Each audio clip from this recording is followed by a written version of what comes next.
Good afternoon. Good afternoon, distinguished ladies and gentlemen of the press, and those who are following this broadcast.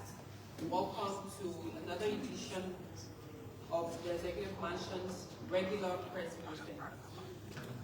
No matter where you are, however you're listening, the different platforms, we like to welcome you to this press briefing.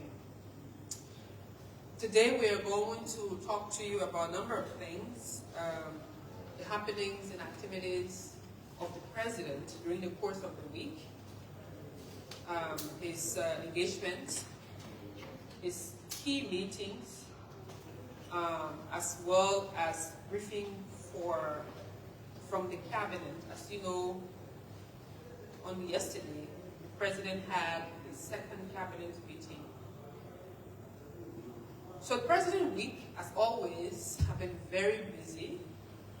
The President ended last week and with the visitation to participate in the Ellen Johnson's Relief Center activities, and he spoke there and gave his commitment and support to the center, the Women's Center, the Women's House that Madam Sharif is working on through her foundation. As you can recall, that the foundation turned exactly 5 years, and His Excellency President Joseph Boakai spoke at the occasion.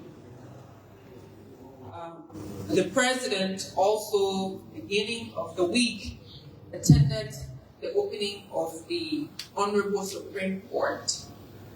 As you know, the Supreme Court has 2 terms of court, the October and March terms, and he attended and participated at the opening where he spoke to members of the judiciary and members of the Supreme Court bench to really look at the importance of the dispensation of justice without fear, favor, or delay.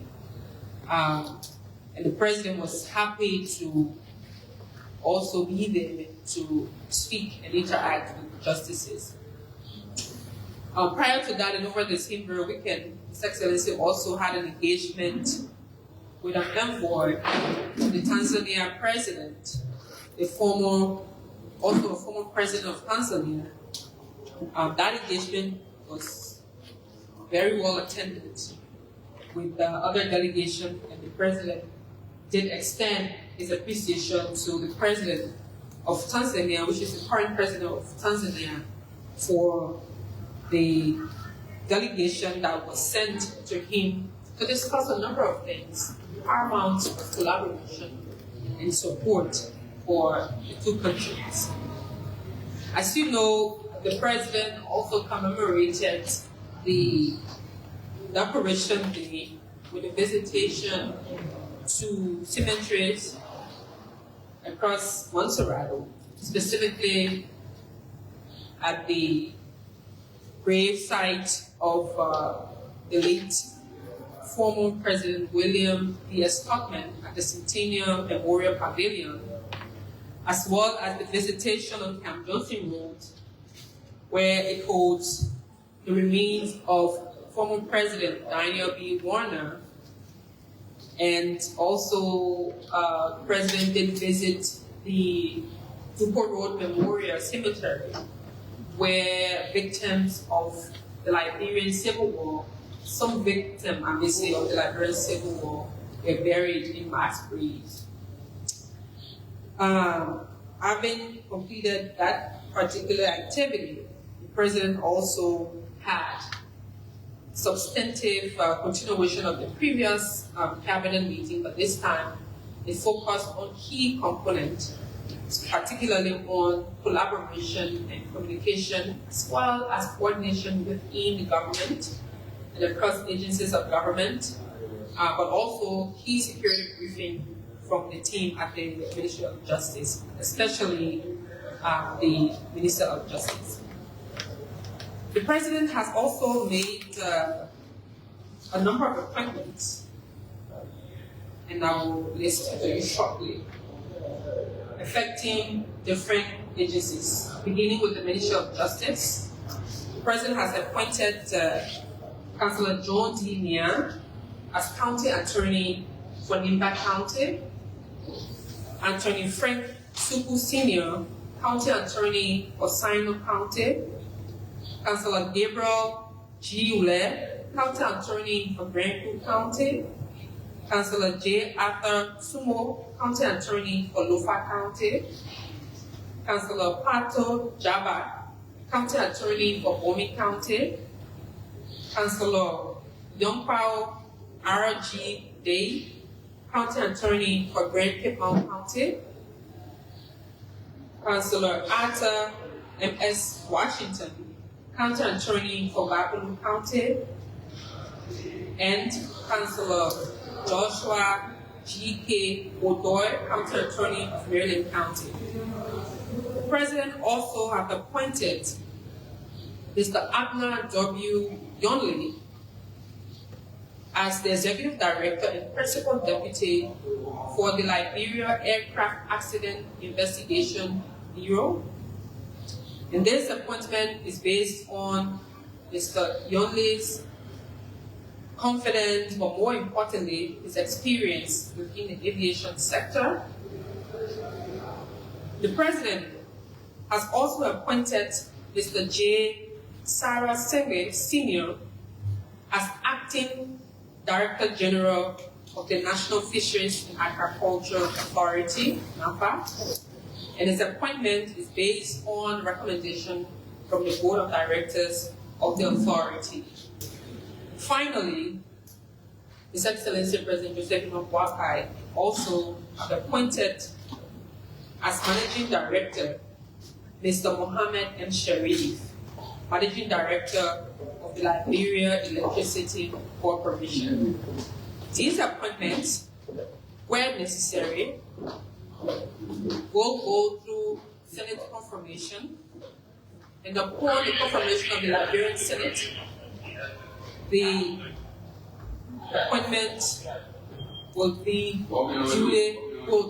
take effect.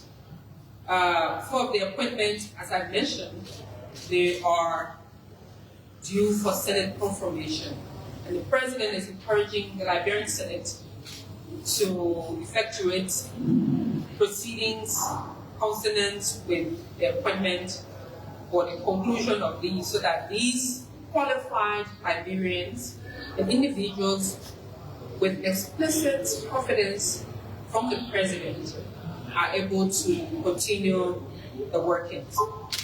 As you can recall, the President, following the first cabinet meeting, did call for the investigation of some cold cases, and the President has received briefing from those.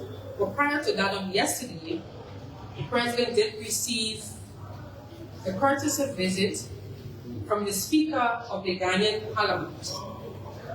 As a guest of his colleagues of the legislature, the Speaker of the Ghanaian Parliament visited His Excellency, and they had a discussion on a number of different issues.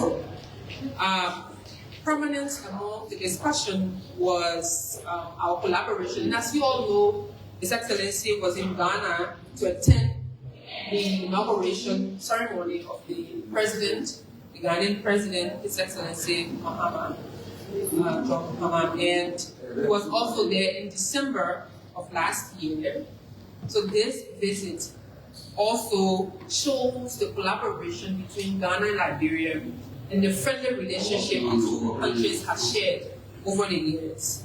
And this visit also talked about enhancing ECOWAS cooperation within the region, particularly on peacekeeping.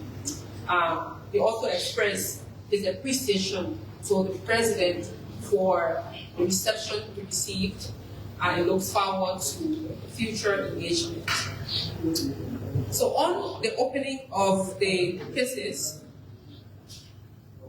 the President received briefing from his team at the Ministry of Justice that the cases, as he's instructed them, the cases have been opened, and that the team at the Ministry of Justice are actively pursuing information relations to showing that the matter is brought back, especially on that matter.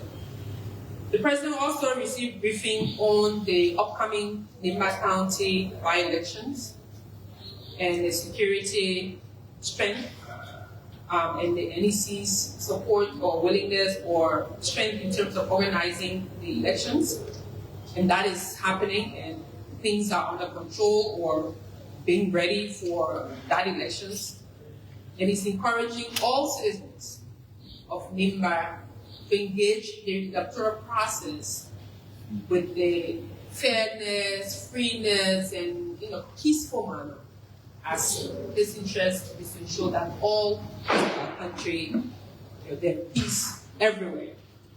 The President also received some briefing around situation that is happening in Salala, at the Salala confrontation, which is on top of it. The issue has been under control, and workings in relation to the Ministry of Justice and what they're currently doing is actively being pursued.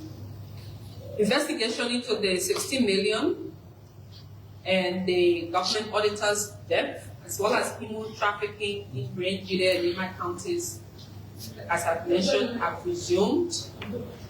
On the issue of the Capitol building arson, as you all can recall, when the situation took place, the President was clear on needing to ensure that the investigation happened and that anyone found culpable will face the full weight of the law.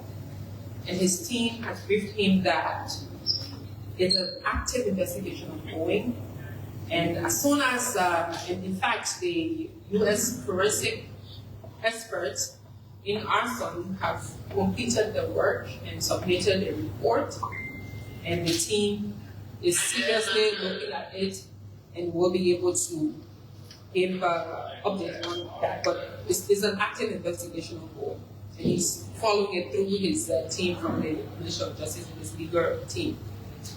On the issue of investigation, particularly on corruption cases, the President has received information that the Liberia Telecommunications Authority, the Liberia Refugee Repatriation Settlement Commission, as well as the National Oil Company of Liberia. As you all know, these are active investigations ongoing, and upon the conclusion and update from the Liberia Anti-Corruption Commission, processes leading to ensuring that justice is served will be undertaken. As at yet, those discussions or investigations are the LACC pending conclusion. So far, their access recovery task force is in full swing.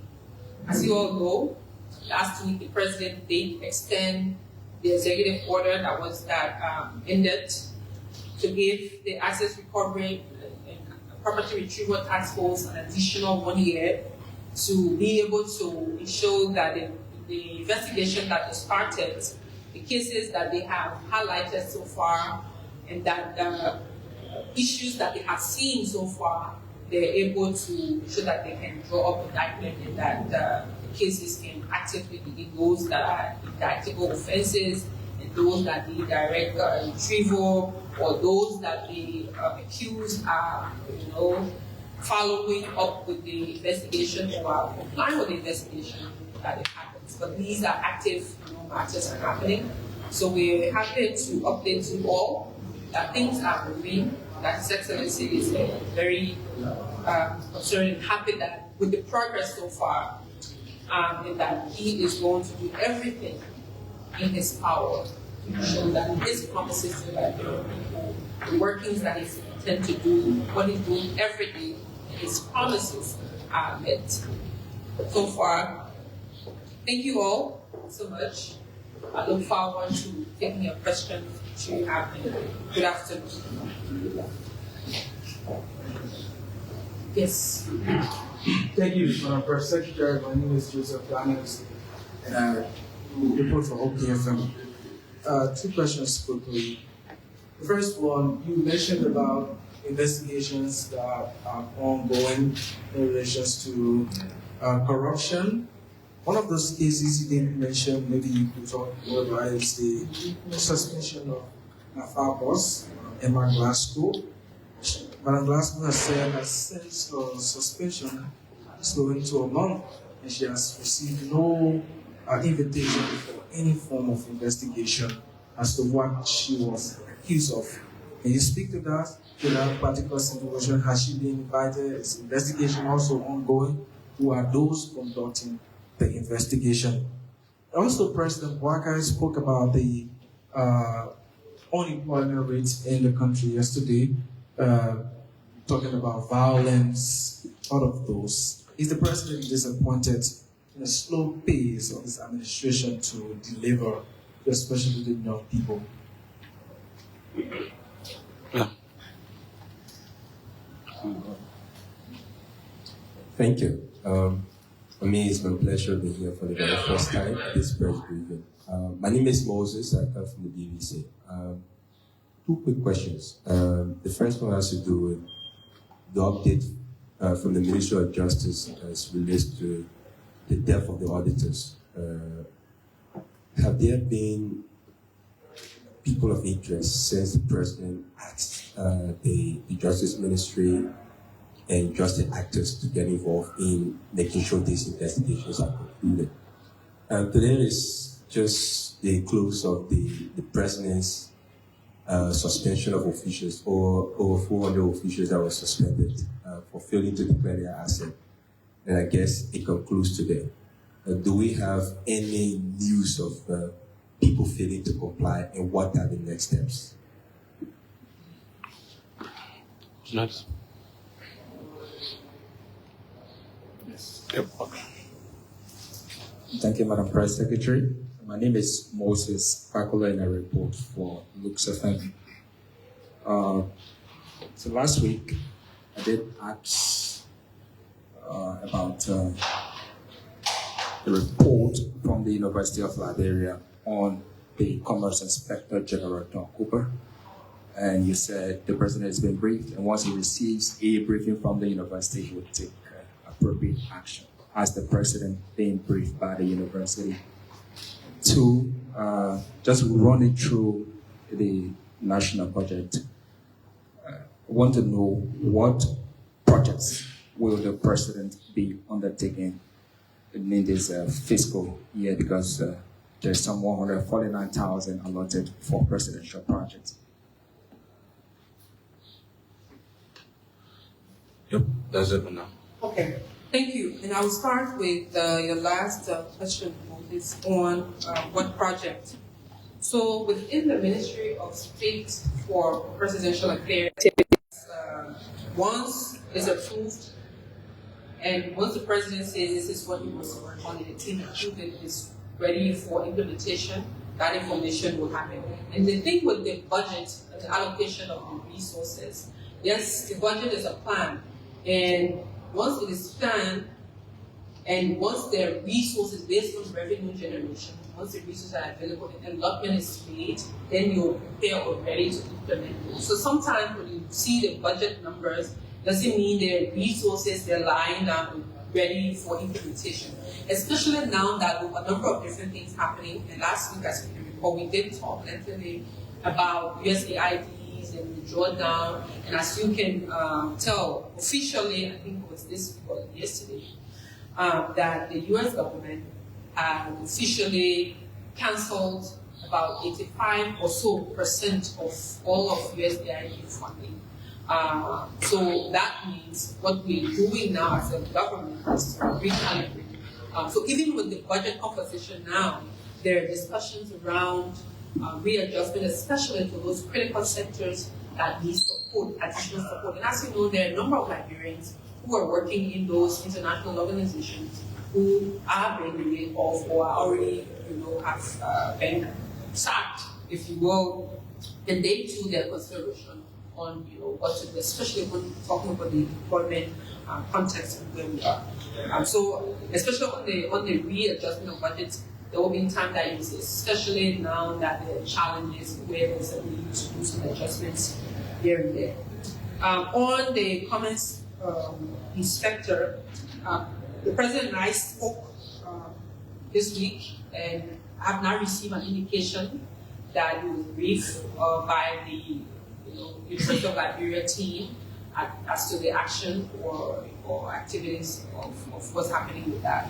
So once I receive the signal that yes, he was briefed or is informed or hear the actions or recommendation of the next step to do, I will definitely give you. But I did not receive that impression or information that he was informed or he's been giving specific recommendation on yes, here we are, this is what's happening, these are the actions we've taken, we set up a committee, the committee reported, and these were the recommendations, and this is what we've done, and here are the information.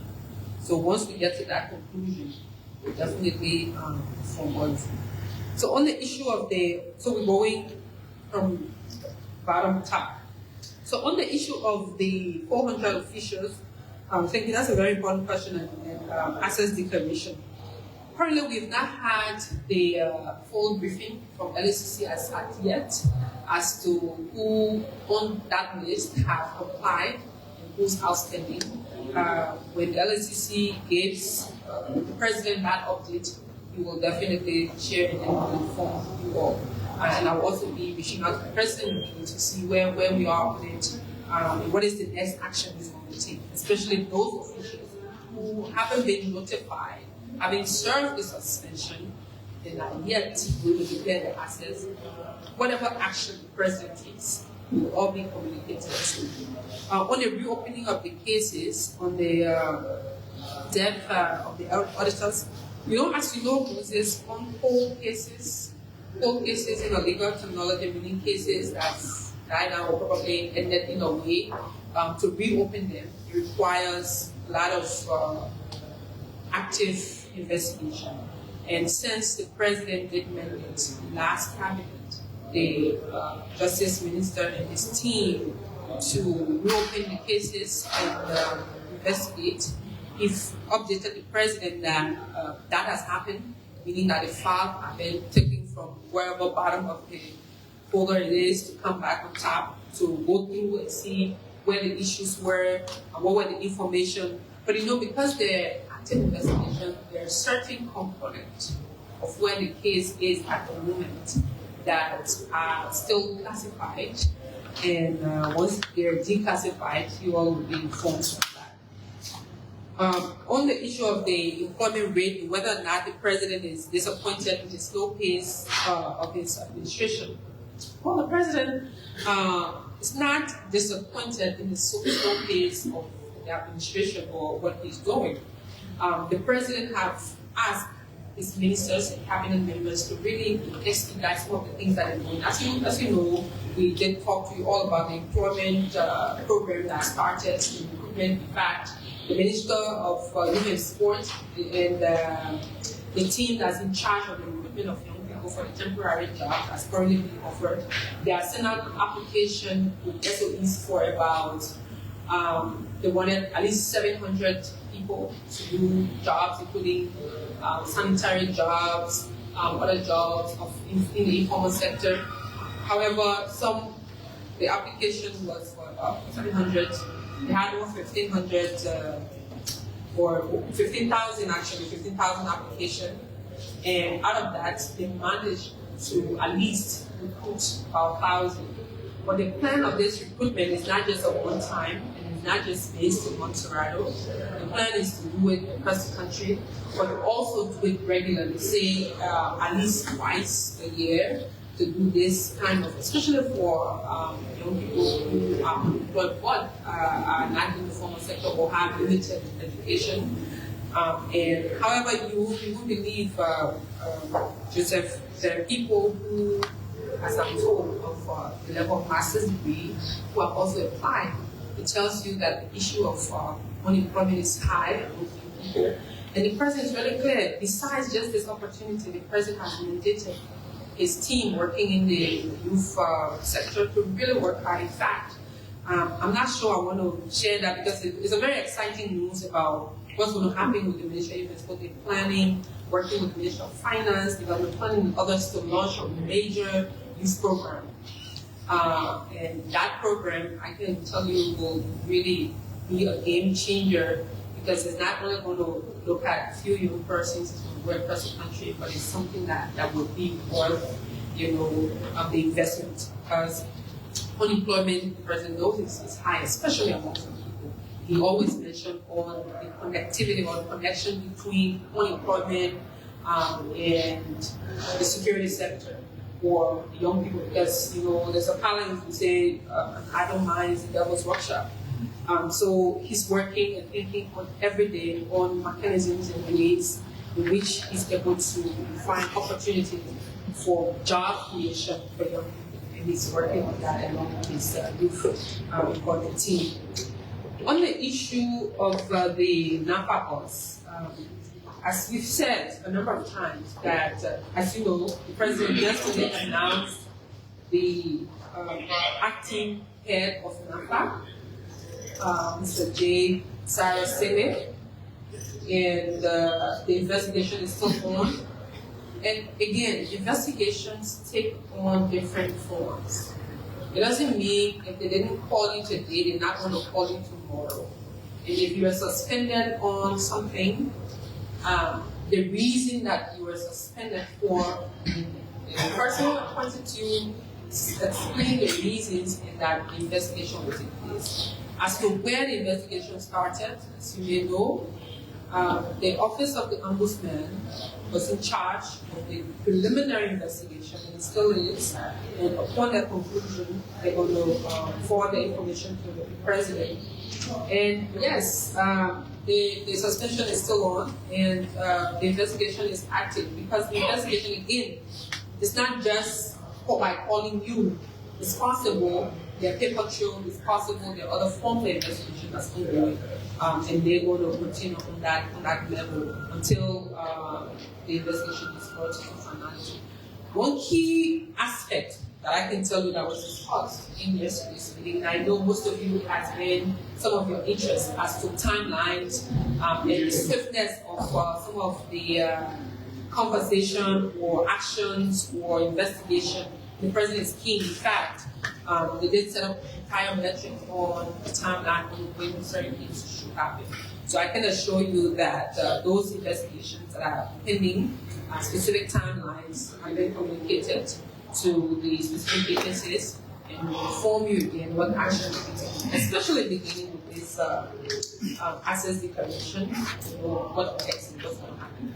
And it's encouraging all of us to ensure that, especially those institutions who are in charge of those investigations, are doing their part with the swiftness and the causes of it. Because, the Liberian people want to know what's happening and when this is going to happen. We'll take another round of questions. Okay. Yes, please. Okay, I'm conscious of seeing my report for KP. So my DPS. It has been speculated that President Buhari has given Speaker Kum a 15-day deadline to resolve the ongoing issue at the legislature. Do you care to confirm that? Thank you. I'd like to make a follow-up on things you said. One is the issue of the president taking action on people who are alleged of committing acts of corruption. The president, he also mentioned the LTA, and one of those implicated into the audit report that the president used to suspend the former officials or the suspended official whatsoever of the LTA is the current head of the LTA, Mr. Abdullah Kamara, is implicated in that audit report. Why has the president refused to take action against him despite being implicated in the audit report? Secondly, you said the president is waiting for a brief from the University of Liberia on the issue of Don Cooper. Is it that the president made the request and the UL is delaying to give that briefing to the president, or he has not made any request? I would like you to please clarify that.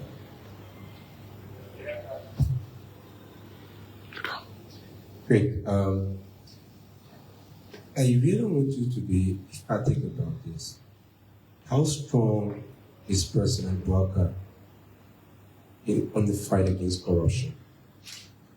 And service delivery to Liberians. How keen is the president? Is he mimicking the previous regime because people are frustrated that the president is just speaking to his officials to be efficient, but he's not taking the needed actions to make them efficient? So, Theophilus, my concern is about the motorcyclists' recent action on protests. Are there a message from the president regarding the cyclist action recently? When you say action, can you be specific what action are you talking about? Yeah, recent protest action.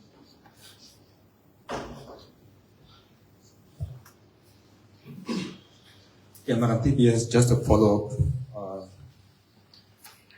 to the follow-up from Joseph Daniels on Mr. Doug Cooper. Is the president waiting for the university to tell him what to do when Doug Cooper works at his will and pleasure? And besides, the university has done its part and the reports are out there. Is the president waiting for the university to tell him what to do? Thank you. Any further questions? Okay, I'm J.H. Webster today from West Africa. Recently, the president visited a few places. Past leader and the mass grave in Uburu, and he did not visit the Joseph Chimamanda grave as Liberia's first president. But the reason why he did not visit the grave, and a bit of that, instead of where the grave is in, is there plotting? Is there plans by the president to have those place given a face name? To dignify Liberia's first president grave? Thank you. All right, thank you. On the question of the grave, as you know, and for President Walker, it is not just President AP or T. For President Walker, is to recognize all of the country's fallen leaders. That is why Ken Koy recently set up a committee for the reburial of former presidents, especially those who you can identify the graveside. They didn't have that befitting burial, or they didn't have that honor that the country should bestow upon them. And the committee plan is to identify all, where possible, our presidents that have died in whatever circumstances. Besides just the reburial, those who did not get the befitting honor for the country, there's a whole conversation around having the entire list. So by just visiting two presidents on Decoration Day does not mean that the plan is not to do all of that. So the bigger picture, so there's information as we talk about the fallen state. The committee in charge will ensure all of the former presidents who have passed, their graves are identified, their graves are re-looked at. In fact, there's a bigger conversation, in fact, even thinking on whether there's a need to institute a bigger presidential memorial where all of our presidents will be laid or be buried there, so that as a country, we gave our presidents that, but that's another level of conversation. That's still in this embryonic stage. But I'm just mentioning this to mean that President Wakai is very concerned about telling our story, especially honoring our leaders, not only Liberians, but also people who have served Liberia. For example, he also set up a committee to remember ECOMO and their contribution to our peace process. ECOMO soldiers died while helping to help us with our peace process, as well as other Liberians. So there's a whole line of things that the president is intending to do, and not just, because there are several presidents who have passed, and their graves at different places. And because Decoration Day is a shorter time, just one day, it's impossible to go and visit all the different graves that are available.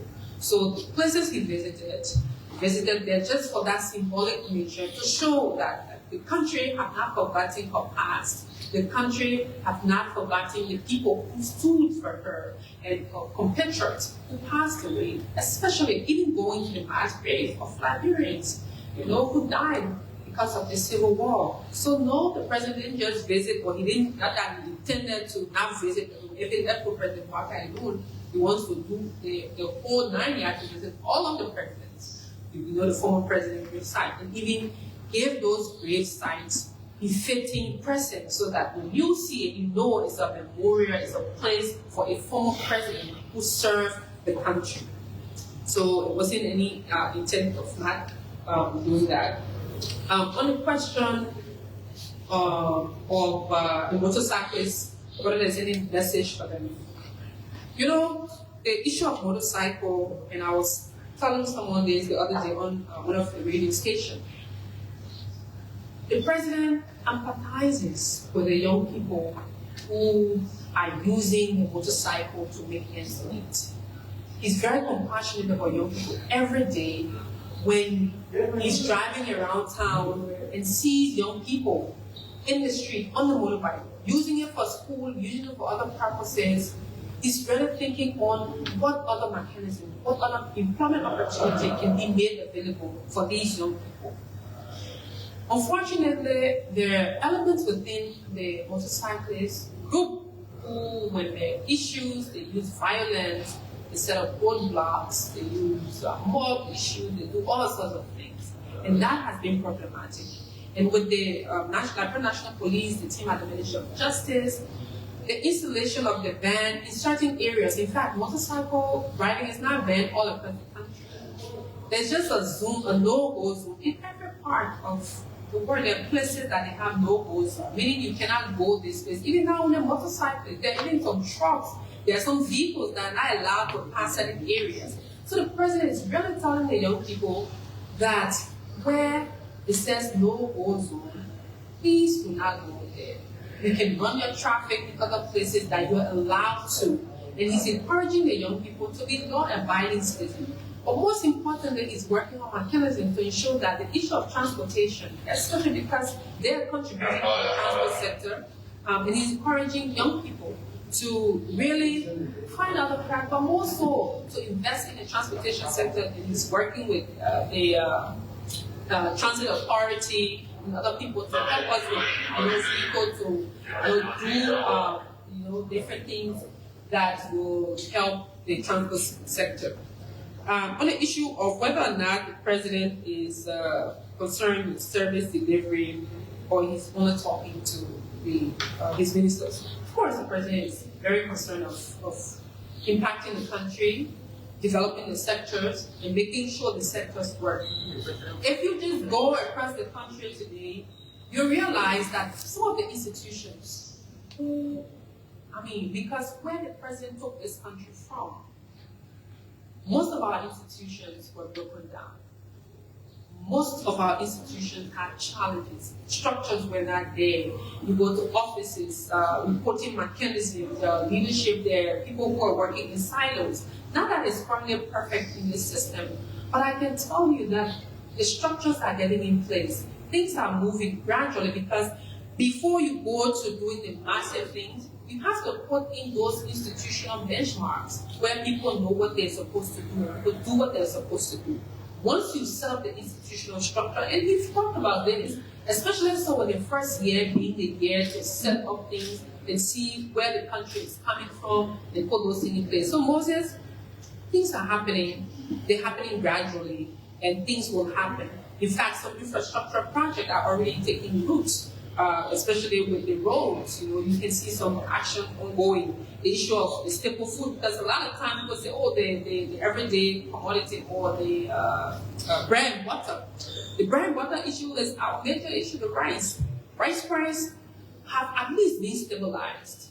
It's not the way it was, fluctuating. And there are lots of energy in the rice sector right now. the Ministry of Agriculture and team looking at investing in the sector, particularly with farmers and putting farmers in different places so that they're able to work in that sector. The cassava diversification of our crops. So things are moving and they will happen gradually. On the issue of whether the president, how strong is the president on the fight against corruption? The fight against corruption is something that this president is keen on. And his actions you've seen so far in a very long time in Liberia when it comes to taking or making sure his people are accountable. The suspension of almost 500 people because they didn't declare their assets and they refused. That's a major step within the fight against corruption. The suspension of officials who were alleged or have been accused of issues or acts of corruption is action, that he's taking on them. Those are all action he as president is taking, and he's very clear on that. And he said this a number of times, that once you're found corrupt and you're suspended, he's not going to go back to people who recommend it. And we can see people who have been suspended, the investigations are on, until the investigation results are coming up. So he's very clear on it. And Liberia is a gradual process, but I can assure you, every time when we sit with this president and listen to him when he speaks about Liberia and how he wants to carry this country and how he's going to lead this country, I get inspired every day, even yesterday. And this is something that he's keen on and he's going to work. And he's encouraging his ministers. He's clear on that. On the issue of whether the president is waiting for the University of Liberia, Moses, the president is the president for everyone. He's the president of Liberia. He's the president who will not just listen to speculation. He will not just act because to say this is, ENTC. And there was some procedure and process that went through, and the university did set up a team to investigate. They've investigated. It will be prudent that the University of Liberia submit, the report and their actions to the office of the president.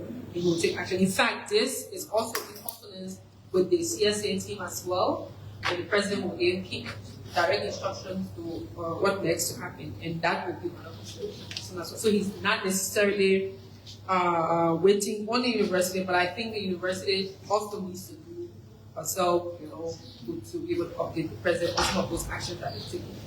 On the question on LTA, whether the president is refusing to take action. Joseph, I just updated you all that there are institutions that are currently under the limelight being investigated by the Liberia Anti-Corruption Commission. LTA is one of those. They're being investigated for financial mismanagement of spectrum licensing fees, and they will, once that investigation is concluded, the president will take action on the LTA. So it doesn't have to be. It's not because there's this person there or there's this person not there. Those institutions that are being investigated. There's also the investigation that's of the 25 million in stimulus fund. The mismanagement of that fund is also being investigated. So upon the conclusion of those, the president will take actions, as I've always told all of you here. On the question of the previous question on the speculation or allegation that the president has given the Speaker of the House of Representatives 15 days to solve the problem or he will lose the president's support. I will confirm to all of you here today that the president, being the president of the Republic of Liberia, he meets everyone. He listens to everyone. But at no time did President Boakai gave Speaker Poon a 15-day ultimatum to solve the problem. Did they meet? Of course, the president meets everyone, as I said. Did the president meet former Speaker Fonanti Kofa? Absolutely, the president meets everyone. Has the president met the Chief Justice? Yes, he has. Is he meeting members of the judiciary? Yes, he has. In fact, from the onset of the administration, the president did hold sectoral meetings from religious community to the young people, to members of the executive, members of the judiciary, and the legislature. And as the head of government, as per our constitution, anyone who goes to him that, oh, Mr. President, want to meet with you, he opens up and meet with them, listen. But the context of the conversation where, the president say, give me 15, no, he has not said that to Speaker Poon, but yes, he has engaged. They've been engaging. Speaker Poon with the president many times. Former Speaker Kofa have met the president on many occasions. And even if he wants to meet the president and request a meeting, the president is always open to having a meeting with everyone and anyone. And for the president, the sanctity, the stability of the country is his concern. And he opens up to listen as the elderly statesman. He's willing, and you all can recall, I did also inform you that the president will also have a meeting with former presidents of our country. Because for him, the stability of the country is important. Thank you all so much, and have a wonderful Friday. Which one? On the issue of if the president has requested an update from the UL, or so waiting the UL wants to send him an update. Oh, the president will not ask people to do their job. He expects everyone to do their job. So you do your job, you follow up with the president. And once the president takes action on Mr. Cooper, you all definitely do that. And the president is close to doing that. Let me for one quick follow-up. The issue of corruption cases. Yes, I did mention it. I just want to do a quick follow-up about that. Is the president aware that there is statute limitation on judicial processes in Liberia? There are cases on the book. GAC has conducted audits. The LACC has conducted investigation. The Minister of Justice also has to play. Are we aware of that? 5 years is fast spent. The president may slip up in prosecuting people that allegedly stole it from the library. So Moses, I will implore you not to be a doomsday someone who will say, oh, nothing's going to happen to the president. And the good thing about the president, in fact, may I also inform you that the government had over 100 cases within the court, and won all of those cases. That was also reported as a slip of mind, because now that you talk about it, and those cases were all won by the government prosecutor. The government has also won a major case with the issue of drugs. As you all know, the famous, I think, Japan, the government won that case, and for the president, these are handouts.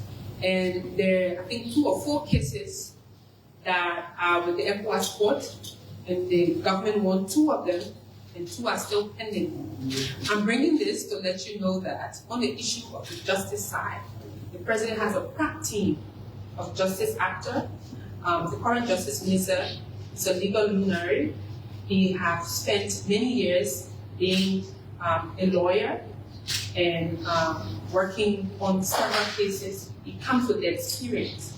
The president's legal team, the president's legal advisor, counsel at law, they're all very strong when it comes to law and legality. They understand when you talk about statutes of limitation. They understand when you talk about the need for passage. But you know, our judiciary, if it's left to only the president or just his lawyer or his legal team, he will just say, hey, my stamp of approval, let's go ahead. But there are process and procedures when it comes to investigation of any matter, including corruption cases. And corruption, as you know, it borders on people's integrity, it borders on, once you're accused, you must be there. And under our jurisprudence, the burden of proof lies on who? The accuser. So once you accuse someone, you have to come with evidence, come with the fact, and it's a long procedure within the court. In fact, sometimes lawyers will tell you in our legal system, cases are adjudged not basically on the substantive nature. Sometimes it's on those technicalities, filing time. But I will assure you, and assure the Liberian people, the president is surrounded by strong legal scholars, and all the cases that the government is working on, they're coming with the strength on the law that they have. So don't worry. That's why I told you about the timeline that the president has set, because he himself is concerned with the timeline. So when he speaks to the people, when he speaks to his people, he's speaking to them, requesting them to do everything they can do within a specific timeline. And you will see some of those actions. And please, feel free to follow up and some of those updates that we have. We share them with you. And even with the cases, besides, you can also connect with the team at the Ministry of Justice. I can tell you the team there, you have almost all of the offices have their public affairs department, or even some of them are your colleagues, people that you've worked with before, and they will give you some of these active and hard facts that you can also counter check. But again, thank you all so much for this time, and we look forward to connecting. Good afternoon. Presidential Press Secretary. So that was the voice of the Presidential Press Secretary, Madam Kula Fufana, just speaking at our regular press briefing. To the Willigans, thank you for following next Friday's another press briefing. Until then, keep following the Executive National page. My name is Vanya Kamara. On camera, we have Ibrahim Kabake, other colleagues here. Thank you for following. Good afternoon.